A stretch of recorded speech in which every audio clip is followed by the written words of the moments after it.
guys. Ito yung chinap na avocado. Buto na avocado. Nag-start na siya magpula agad. Ilalagay natin dito sa alcohol. Ayan. Ganyan lang. Ayan yung mga finished product. Nalagyan ko na ng buto. Kaya, babad na yan. Tapos, bukas, naganda na rin yung kulay.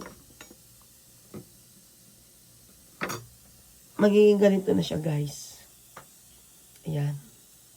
Nakabili ako ng alcohol na maliliit.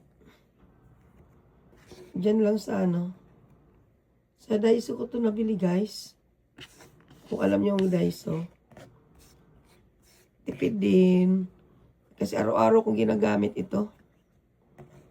Ito pa nga yung buto.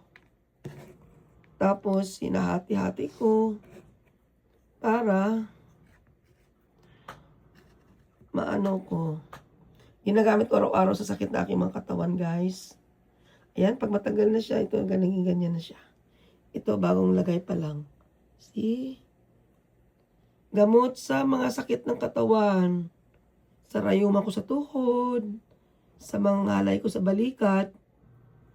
Tapos, sakit sa kahit saan. Ngalay sa braso. Kaya, try nyo rin, guys. Gumawa ng ganito. Para mawala ang mga sakit ng mga katawan nyo. Okay.